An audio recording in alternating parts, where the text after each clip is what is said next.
My mother-in-law used my husband to steal from her own husband. It's husband-on-husband crime. My mother-in-law has been using my husband's account to send herself money. Oh, fraudulent husband-on-husband crime. My husband has had hard times over the years with work, and during that time, his dad helped him through. He would send him money for bills he couldn't make between checks. My mother-in-law, who keeps my father-in-law's books balanced, had access to my husband's account because he opened it at 16. Have you ever balanced books? Oh, well, yeah, on my head. Oh.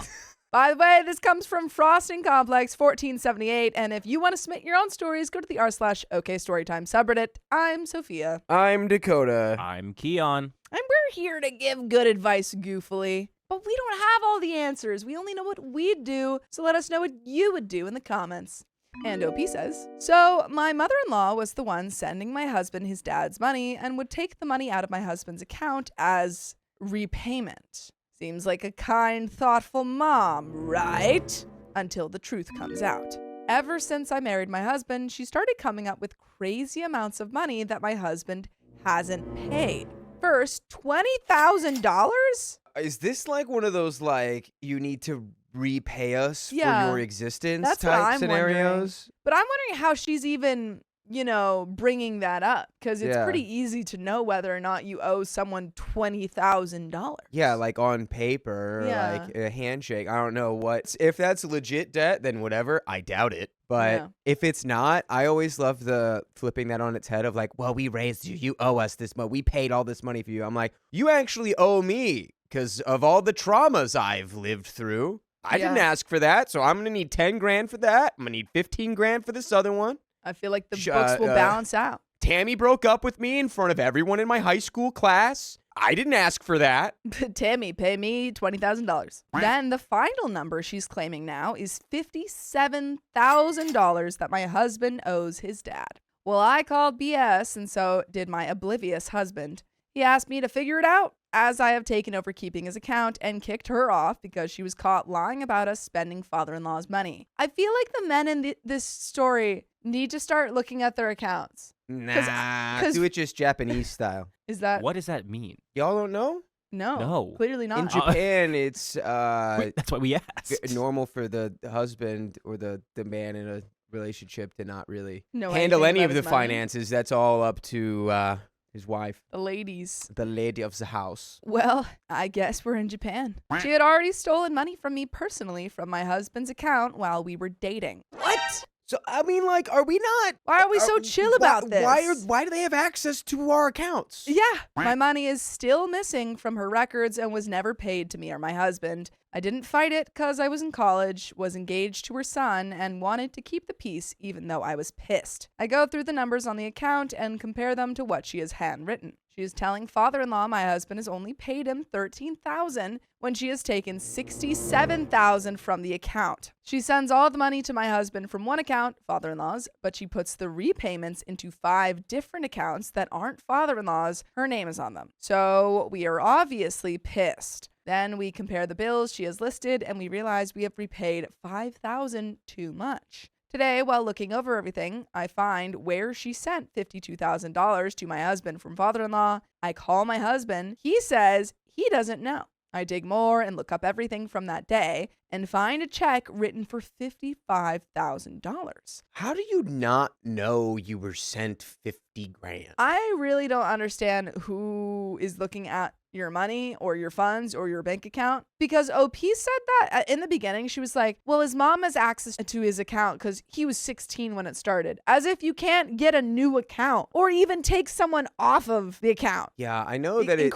is. I know that it's weird though if it starts as you're a minor and you start an account with a parent. Yeah, it can be weird to get them taken off or like have their control taken out. But you can get a new account and start putting your money in that one. But I don't think you can take the money from that account and put it into a new one without their name on it. I'm pretty sure you can. I'm not. I could be wrong, but I'm pretty sure there's restrictions when you have multiple. I think when you're an names adult, on an account that one of them was in when it was started when you were a minor. Which is dumb. But I just because don't know once why you're they an would- adult, yeah. you should be able to be like, I'm not a minor anymore. But it's Give me like, my money. I don't know. I don't know. I could be wrong. I don't know. Somebody check me. Check me in the comments. We looked through all our checkbooks and it didn't come from one he has. But they were all mailed to mother-in-law's house, so she had them before us. You're getting your checkbooks mailed to her house? Go to your bank today. Say, hey, I want to open up a new account. I don't know. Ask them how I get my money out from my mom's shared account with me. And then change your address. What are you doing? Fix this. Okay, I'm wrong. Yeah, no, I was going to say because I started an account and it was pretty easy to transfer. Okay. Like unless they said maybe like what you're thinking is if OP's husband said, I want to transfer this money, and then the mom was like, no. But also that would be crazy if she said that. Yeah, I can't imagine if you haven't. Well, maybe, I don't know, maybe it's equal. I then looked up where we were the week the check was written, and we can prove we didn't write a check at the time. I mean, yeah, all this should be very provable because So like easily it's provable. financial records. Like the bank would have record if these checks were cashed or deposited. Yeah. Right? So not only can we prove she's used my husband's account to steal money from father-in-law, but we can prove she stole $52,000 from father-in-law and used my husband to do it. She also stole $3,000 from my husband, plus the $4,000 we can track that she stole over a 3-year period, on top of the $57,000 she's trying to make my husband pay her. You guys need like a money guy. Let's get an accountant, money person in there. Call Mr. Moneyman. Please. Have him money your money. My husband called his oblivious father who said, I don't know about her sending you $52,000 or why she would use your checks. You'll have to talk to her. You just told him that she stole $52,000 from him and he was like, I don't know. Ask her about that. I wish I was in a place where I could be this flippant about 50 grand. Yeah. Everyone just seems to be like, I don't know, kick it down the line. Somebody else will take care of it, I guess. I don't know. Which confuses me because it seems like OP and her husband have been borrowing money from the parents, if they're not surprised that they owe anything, are so chill about giving away all this, this money being thousands of dollars being stolen. Yeah. What is going on? My husband is furious and said he was done with mother-in-law and isn't paying her anything else. He also told his dad that he's going to take the missing $5,000 as him buying the machine he's been borrowing from his dad for work. Then my husband called his mom to get her story. When I saw she used his account to steal $52,000 from his dad, I literally threw up. I like my father-in-law. He's surprisingly nice, but his wife is a witch. Advice, please. I gave you all of my advice. But my advice for you, OP, is to immediately separate your funds from your mother-in-law. Don't know why you haven't done that yet. Crazy. Well, I'm pretty sure, yeah, you can't talk about it yet.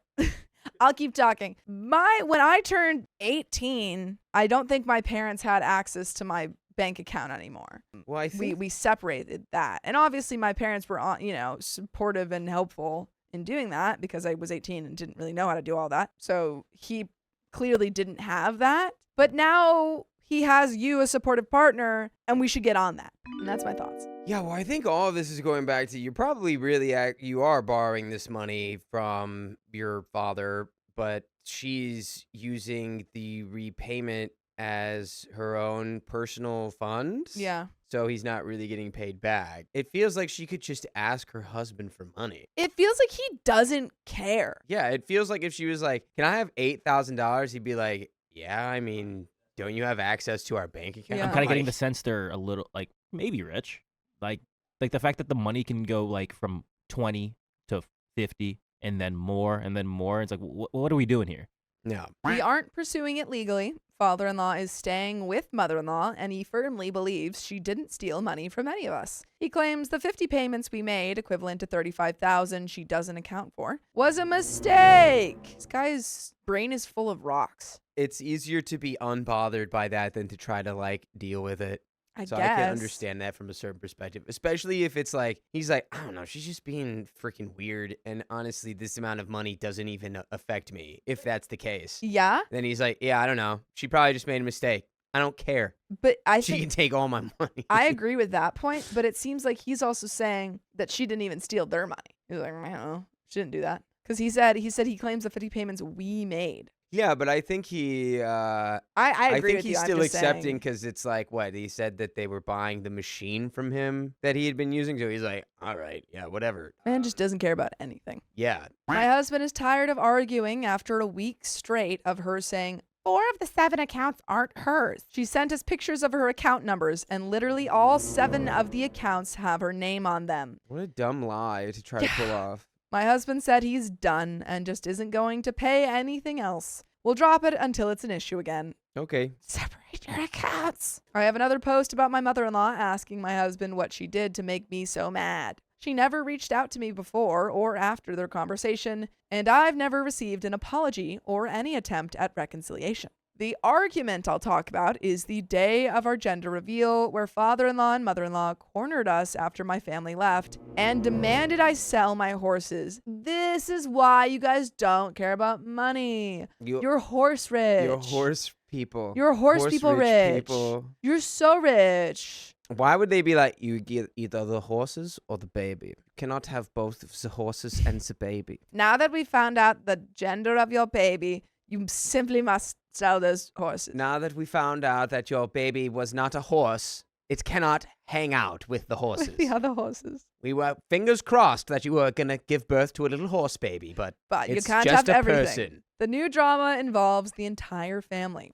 Aunt 1 is the wife of father-in-law's brother. Oh my God, there's a new drama? Aunt 1 we're going to call Peggy. Aunt 2 is the wife of mother-in-law's brother. And Sue. We'll call her Sue. Peggy Sue. Peggy and Sue. This all starts before I dug into our finances. Peggy made a very ugly comment on my business Facebook under one of my product posts. What she said was referring to the only argument my husband mentioned to mother-in-law as the main thing she did to piss me off. So it was obvious that this was Peggy's way of retaliation on mother-in-law's behalf after she was told I was still pissed and proved mother-in-law was running her mouth. At that point, Peggy gets blocked on Facebook as well as her husband, all her sons, and their kids. I've never met these people in the 4 years I've been in the family, so no loss to me. After Peggy is blocked, she reached out to my husband wanting pictures of our son because she couldn't find my Facebook anymore. He told her no and muted her. So Peggy goes to mother-in-law asking her for pictures because my husband said no and I blocked her. My husband told his mother she couldn't have pictures to send to Peggy,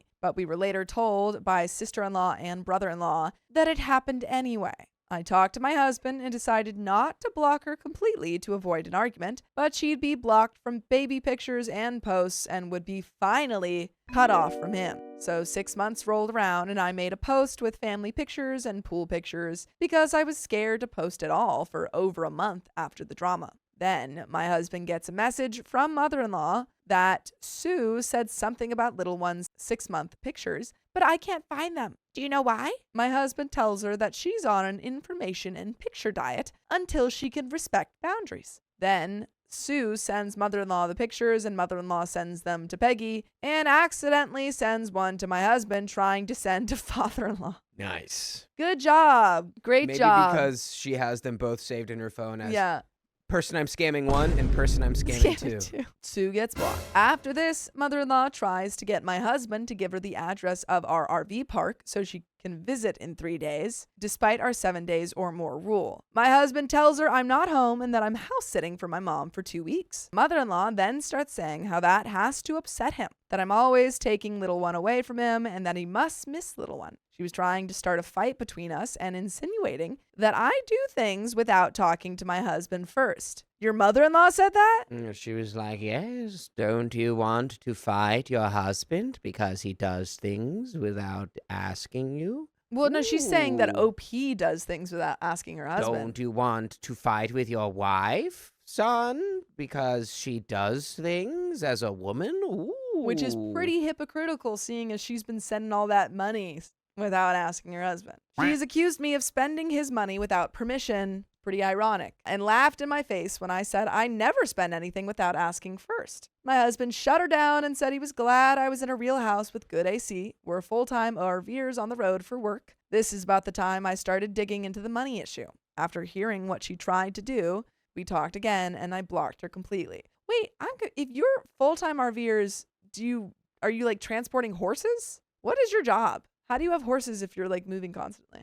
I'm going to You gotta assume that bring you're the transporting horses with horses. you. Yeah, I'm going to assume that you're transporting horses, and that's your job. Dwayne. So this week, father-in-law tells my husband that my mother-in-law said she can't see my stuff on Facebook. She must have blocked mother-in-law. When my husband said, okay, father-in-law asked, do you know anything about that? So here we go again with them saying I do stuff without consulting my husband. The fourth time in the issues mentioned in this post.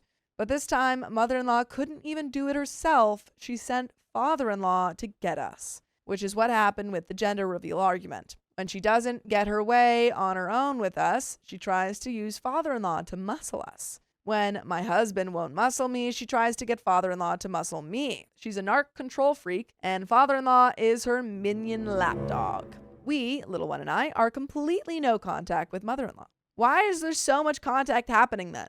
I guess it's just with the father-in-law who keeps messaging you. Yeah, I don't know. Sometimes it's hard. I don't know. It's hard. I don't know, man. He just doesn't know. My husband only has contact to have access to father-in-law. My husband is ready to drop mother-in-law completely over what she's been saying about me. There's a lot she's said to him and been saying to family that no one will tell me personally because they don't want me to get pissed again. I'm still furious that through all this BS, she is standing firm on her I never have to apologize mountain, even at the expense of never being able to see her only blood grandchild. She's literally 66 to 67 and only seen her coming 1-year-old grandchild 4 times because she couldn't respect boundaries. I don't want her in our lives at all, but the fact she is stubborn enough to give up a relationship with my adorable baby boy is unbelievable. All because it was beneath her to simply reach out to me about what was wrong or how to mend the fence. But you can mend the fence with us by listening to full episodes with stories just like this. Just go to Spotify, Apple Podcasts, or iHeartRadio and search up OK Storytime. But there is a little bit left to this story. Any final thoughts? No. He ain't got no final thoughts. My final thoughts, get rid of her on your bank account. That's number one. Yes. It's just been an ongoing thought. Manage your own account. And then really cut them off because it seems like we're going halvesies. We can't. These aren't the type of people to go halvesies on because they're just gonna work. If you're still in contact with a father-in-law, I mean, like I know that you said that you like him and your husband likes him, so I guess that's just really difficult when you want contact with one parent and then you have another parent who just sucks. Good luck. That's my final thought. We have a little bit left. We literally went from close, I'd even say close friends, to her calling me a gold digger, lazy witch, baby trapped him after being together 3 months, living together 9, and telling her son that him marrying me put him in debt.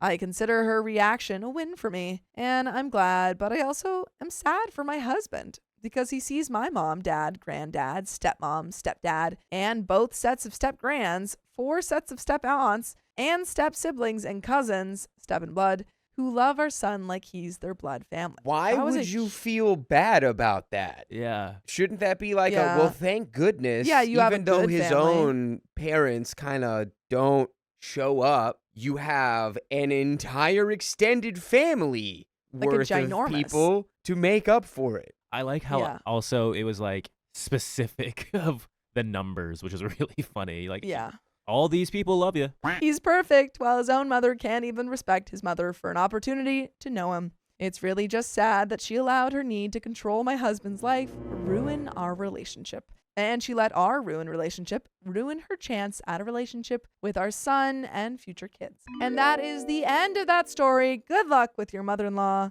Good luck with your bank account. And goodbye that story. Yep. And we're going to get into another story in a moment. My mother-in-law discovered that I have a friends with benefits. Oh, new life, moved to new country.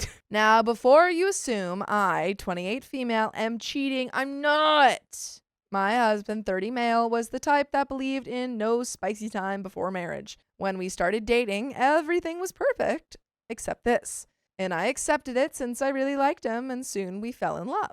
After marriage, she slowly realized that he's really not that interested in spicy sleep whatsoever. And some therapy helped us realize that he's on the ACE spectrum. This was a major disappointment for me since I was looking forward to having spicy sleep with him for a very long time.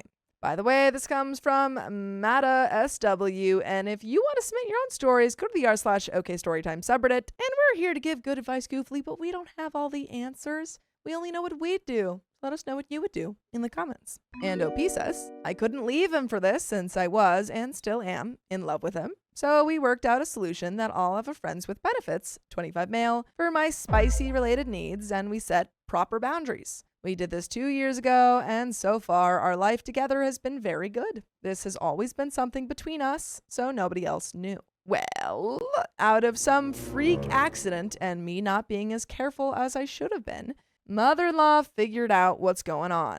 I said something that's raised suspicions, and she dug deep for weeks until she found out. Now she's threatening me to tell everyone what's going on. My husband has talked to her, telling her that it's a mutual decision and none of her business, but she's not having it. She's demanding that 1, I confess my sins to the church, and 2, stop doing it. And 3, future kids will only be accepted in the family if we provide paternity tests. Wait, what? Dude. Folks. Did they even want to have kids? We don't, she's just assuming so, you can adopt. What's going on here? Yikes. I don't like any of this. Yeah. Well, I like OP and OP's partner's relationship. Seems like they've got it all sorted out. I don't like the mother-in-law getting involved. I said what I said. Otherwise, she will tell everyone. That will be a disaster since we live in a very religious and conservative community. I work for a church, and it almost certainly means I'll lose my job, and we will lose most of our friends as well. I don't want it to happen. We really have no idea how to avoid this situation. We have some relevant comments. If your mother-in-law is super religious, I don't know how you could lie to her, but she might, if she found out once, feel like she might find out again. You should be like, now I have 3 friends with benefits. I have 7 friends with benefits. And they have 7 friends with benefits, and we're going to have 1 million babies together. And we've all got dental. They're going to be here on Thanksgiving. They're all 1 million babies with benefits. Yeah, they've all got dental and healthcare. So many benefits. I think that you should consider moving if it does kind of blow up in that way, because it seems like it's just not the most welcoming or, I don't know, accepting place that you're living in. Very hostile. Yeah, if something about your relationship that's, very private would make people stop being friends with you and people fire you from a job. Yeah, maybe, I don't know. It would suck, obviously. Your mother-in-law has no right to say any of that. But I think, maybe prepare for the worst case scenario. I can see her try and talk her down. Her OP's mom just spreading around. Yeah. Oh, have you heard? Yeah. Oh, you see her with any other male or even a female, just anyone out there. She's just probably thinking that could be a friend with benefits. Timothy says not to punch you when you're down, but how was she able to dig deep? Everything short of a private detective and you were being way, way bad at hiding this. For God's sakes, people manage to hide these things from their own partners. The only reason I'm saying this is, of course, you don't stop. You just cover your tracks better. I'm assuming you don't have to confess in public. Then the only thing that matters is just hiding it better. And could you, for your own sanity, then maybe work on getting less conservative friends and maybe finding another job? That's kind of my thought process. It's why do we want to be friends with people that we have to hide? I mean, again, these aren't details that your friends need to know because it is quite personal. But also, I wouldn't want to be friends with people that were that judgmental. And never see your husband's family again? How is he taking the fact that your mother is threatening to sabotage your entire life, by the way? He should be furious. Because after this, you're never going to be accepted. Even if she doesn't out you in public, she'll know. She'll gossip. She'll dig. Yep. So either you get your husband to keep his side of the family in line, or make sure you don't need that side of the family. And OP responds, she followed me after work for days. Like I said, I called it. She's going to see Your anybody. mother-in-law is crazy. Yeah. Her mother-in-law, OP's mother-in-law, is going to just, anytime she sees OP with anybody, she's just going to follow you? Take a picture, write it down, description, everything, and be like, oh, that's them. Or that's person number 1. That's person number 2. That's crazy. What? She followed me after work for days, basically played private detective herself because she suspected that I was cheating. I wasn't very careful at hiding it since I never thought anyone would care to even look into me. I was wrong.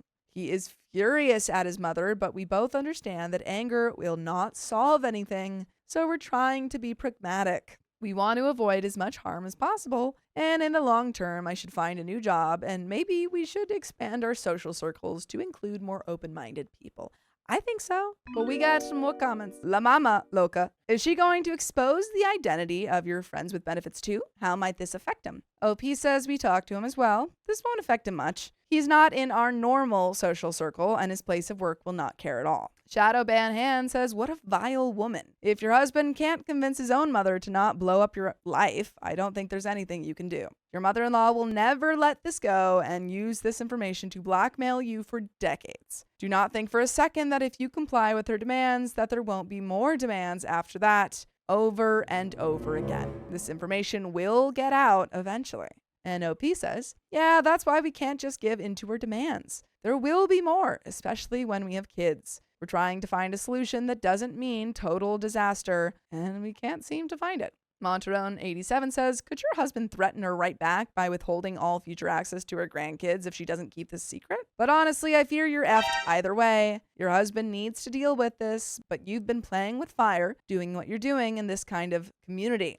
Secrets like these always come out, and with judgmental people that surround you, it won't end well. Unfortunately, I suggest you prepare for the worst. OP says, we threatened her back with that. She isn't afraid because in her mind, they won't even be her grandkids. Even if we give her a paternity test, she won't believe the test, given her paranoia. Pseudonymously. My husband was the type that believed in no spicy before marriage. When we started dating, everything was perfect except this. No. He was in his late 20s when this friends with benefits arrangement started. He didn't slowly realize he was not interested in spicy sleep after you married him. This is not a revelation that first occurs to you in your mid-20s.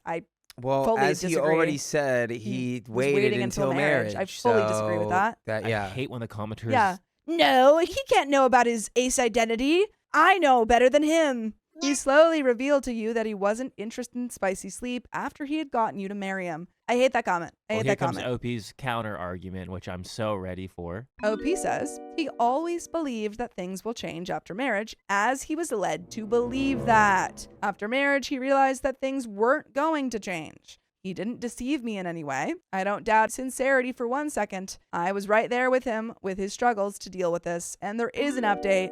I did not like that comment. It's stupid. I love when the commenters are like, I know better than you because I'm in his shoes. That's me. I literally grew up in the Catholic Church, and I will say it can go either way. I grew up thinking that I was ace or on that spectrum. And then, you like start having experiences and you realize boyfriend. But like you find yourself and you realize, oh, I'm no longer in this incredibly religious grasp, hold, community and just space, and you realize certain things about yourself. But I've also had the total opposite end of that for friends who have, been either had experiences or hadn't had experiences and thought that they would eventually like it, and then realized, oh, that's not for me at all. There is no time limit. You can realize that much later. You can realize it much earlier. You can change your mind about it. It is not a rigid thing. And I hate the idea that this commenter thinks that they know better than your first point that you just made is exactly what I'm trying to say. No, and I agree. It's like as soon as he gets out, because he's never been out of this environment. He's never been away from these people. He's never been away from these ideas. And it feels like inevitably they will move away from this place and these people because it's antithetical to the way they're living life right now. Yes. And then I feel like once he gets that distance,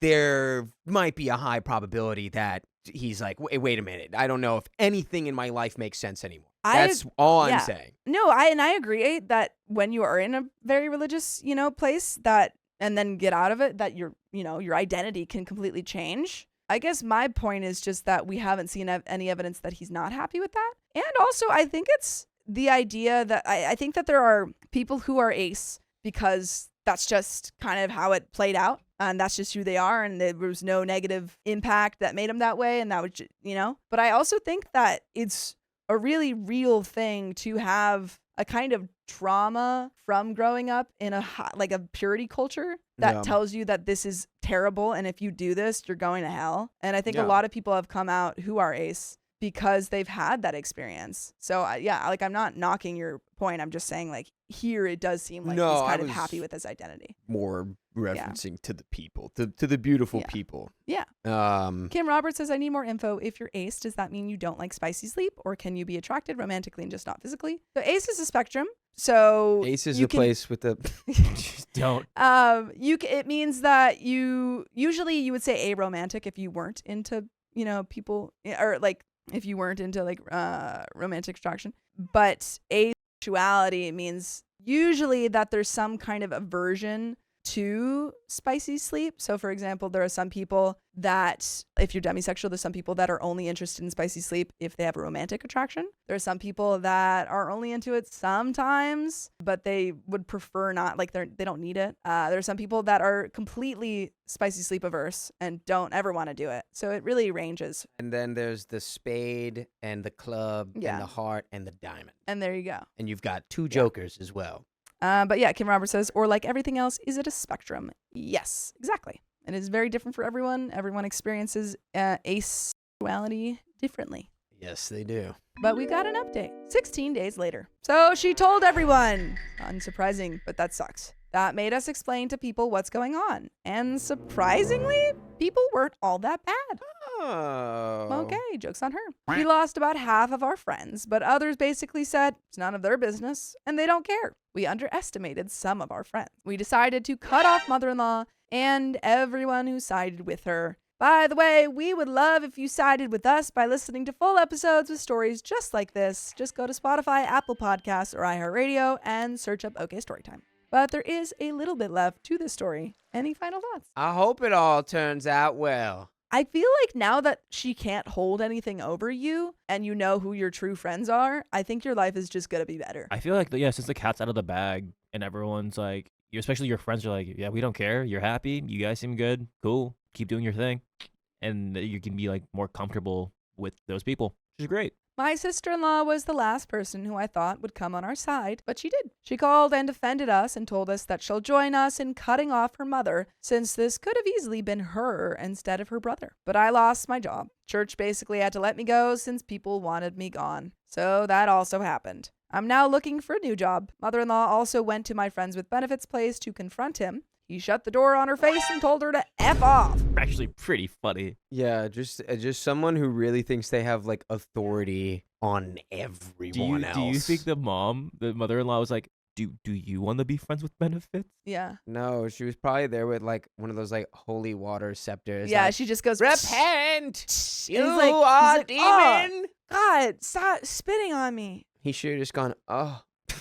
Deleted says she actually went to your friends with benefits house. Wow. I actually think this went sort of well. Losing your job sucks, but the fact that you did lose your job because of your private personal life means this wasn't the job for you. Now you know who your friends are and that you still have friends. You have a better relationship with sister-in-law and you can cut mother-in-law out of your life with no more debate or guilt. So congrats. OP says she blames him for seducing me. She thinks I met a hot guy, lost my mind over him, and then guilted my husband into accepting this arrangement. So she thinks your friends with benefit is this serpent from the Bible. Lena says, out of curiosity, care to explain how you found your friends with benefits? OP says, online dating. I made a profile and wrote what I'm after. Out of hundreds of people who contacted me, I went on dates with about 15 people until I found someone I liked and could connect with. It was a great arrangement for both of us since he wanted a lover for spicy sleep and physical intimacy, but not a relationship. I then invited him to meet my husband, and after he told me that he likes him and gave me the go-ahead, I went on further dates with friends with benefits, and we eventually started having spicy sleep. Once we both realized this could work long-term, we sat down, worked out boundaries, and it's working very well for us. Deleted says, OP, I remember your original post. May I ask what you said that tipped her off in the first place? I was really curious about that. OP says, it was about polygamy. She was saying how wrong it is, and I just added a comment that as long as it's consenting adults, it shouldn't matter. We had a few back and forth, and I dropped it, but my answers made her suspicious. Make Me a Star says, are you still going to attend the church? I mean, a church is a community which is hard to leave, but they just took your job away.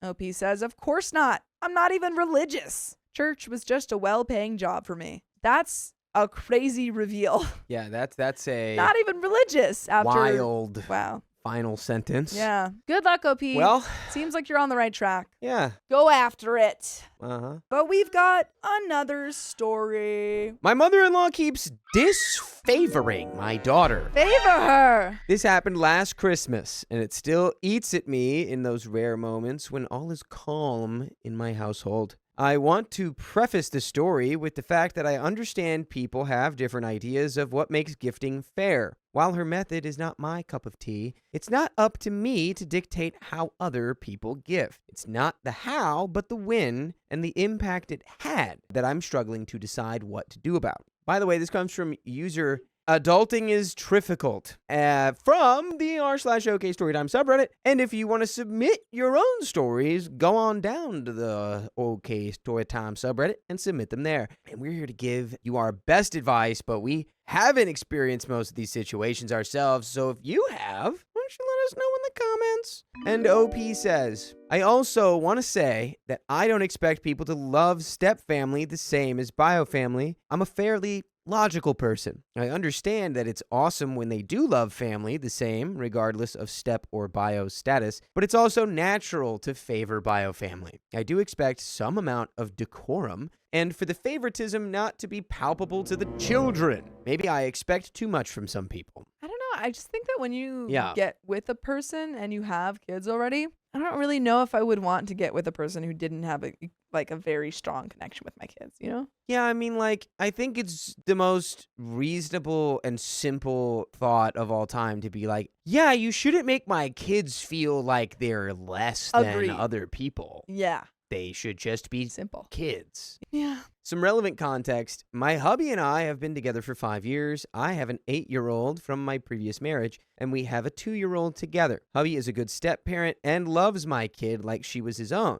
My mother-in-law and I get along great for the most part. She is loud and opinionated, which can get irritating at times, but she's a nice person in general, and also claims to love my oldest as her own grandchild. Not sure if it's relevant context, so I'm sharing in case people think it is. I have had to correct her when she's overstepped my parenting boundaries. She does the same with sister-in-law and brother-in-law and their kids, who are two under 6 years old, but they don't say anything. They just complain to hubby about it later. She's backed off since I called her out on it, but continues to interfere with sister and brother-in-law's parenting because they don't. On to the events leading up to Christmas. All the kids created their wish lists with the help of us parents. Mother-in-law reached out to me to ask if a gift she picked out that wasn't on the list would be liked by my 8-year-old. I said that she would love it, and it was a great idea. She said since it was a large item, it would set the price for that year's gift haul for all the grandkids. Mother-in-law is of the opinion that spending the same amount of money on each kid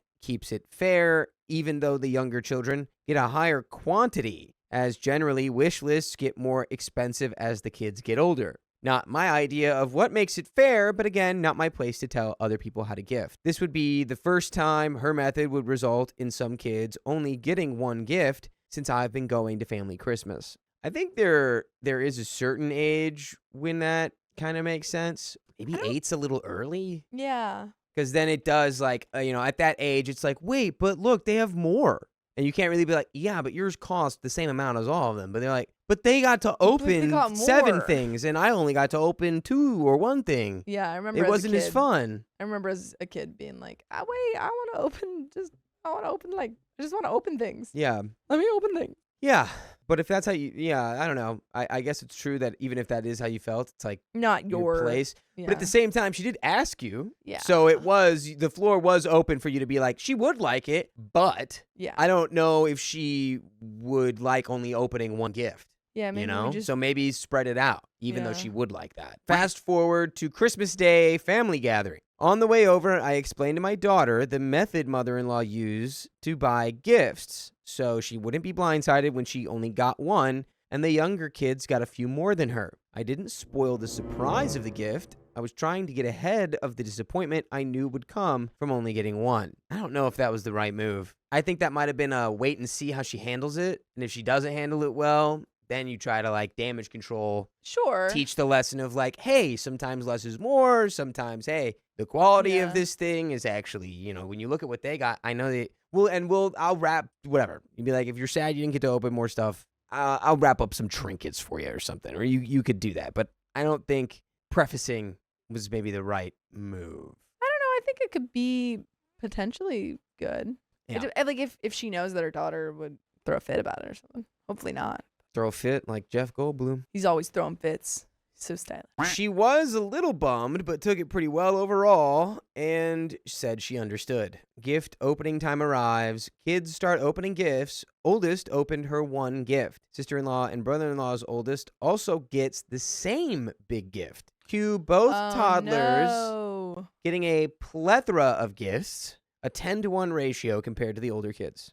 Mother-in-law had gotten cheap knockoffs of toys so she could get more for the set price that year. Daughter enjoyed helping her sibling open their gifts since they hadn't figured out how to remove wrapping paper yet and was showing them how to use each one. Crisis successfully averted so far. Nephew did not take it so well that he only got one while his sibling got more and started to loudly whine and fuss about it. Yeah, so it seems like you prepped your daughter better than he was prepped. Oh, he's also younger. Now he's a loser. That's what he is. He's a freaking baby. Yeah. That's what he is. That is true. That is true. This is a baby. It's a baby. I don't fault him for this. I guarantee no one explained it to him beforehand. And I get that kids see fairness in quantity since quality and monetary value are less tangible. Hence why I told my kid beforehand. The next part is where I have a problem. Mother-in-law pulls out more gifts for my nephew. What? Okay. So not the agreed arrangement. No. My daughter saw it and got visibly upset, though no one else seemed to pick up on it. She asked me why he got more if he got the same big gift as her, and she reiterated mother-in-law's rule. She started to gently cry, and I had no words. It hurt my heart. I couldn't explain it because, as my daughter pointed out, mother-in-law broke her own rule. When people do crappy things, my auto response is to tell her that some people just suck sometimes, and I didn't want to say that about my mother-in-law, even if it was true in that moment. I just hugged her and tried to redirect to something else. Eventually, the kids all ran off to play with other things. She had asked, within earshot of mother-in-law. Mother-in-law said nothing and acted as if she hadn't heard or seen my daughter crying. Maybe she didn't. I don't know. She broke her own rule. The one she expressed over and over again and heavily emphasized with so much pride that it was how she was keeping things fair. And she did so to the detriment of my daughter's feelings. And by the way, it won't be a detriment to your feelings if you listen to full episodes of stories like this on your favorite podcast platform, iHeartRadio, Spotify, Apple Podcasts, wherever you listen, just search OK Storytime. And we do have a little bit more story here. I think that OP's plan to like pre-prep her daughter would have been perfectly fine if mother-in-law hadn't lied. So it really sucks that she lied. And it seems like what we're going to learn is that she did it because OP's step granddaughter. Yeah. Which really sucks. And I think that OP has the right idea of just saying sometimes people do mean stuff and we can't really control them. And we just have to kind of move forward and maybe let's go get ice cream. Yeah, it's like your genetic code does not match the gift registry. Yeah. You cannot receive a second gift. Your thumbprint didn't work. Sorry. No gift for you. Just lame. Yeah. Just a lame thing to do to a child. 8-year-old. They're children. An 8-year-old. I would flip around and be like, dang, mother-in-law, you really that broke? Yeah, I can't afford it yet. Dang, mother-in-law. Another little gifty. Dang, mother-in-law, I didn't know you were broke like that. You want a $20 bill from me? Here, Merry Christmas. Here's an Abraham Lincoln. Go buy yourself something nice. Yeah, you should just not get her a gift. And when she's like, why didn't you get me a gift? You're like, oh, well, we're not related. OP, I do hope you did take her aside because you've already called her out and you take her aside and you go, yeah, I see exactly what you're doing here. And it's not cool. And honestly, I think you should feel a little disgusted with yourself. Yeah. This is a child. I agree. I think we need to have that Would you not combo. want all of the children to feel welcome in the family?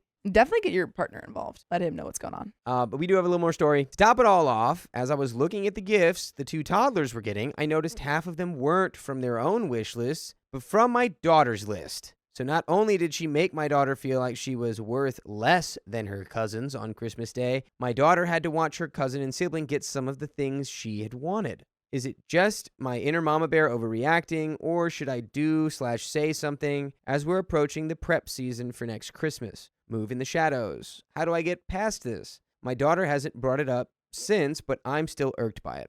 And that is the end of that story. I do think your daughter is probably pretty resilient and going to be fine. That's why That's my whole point of like maybe waiting, just like to wait and see how she reacts, Yeah. and then judge like, all right, what level of like nurturing or shielding is really necessary here. It seems like she processed that pretty well and almost enjoyed like opening those gifts, even though they were things that she might have wanted.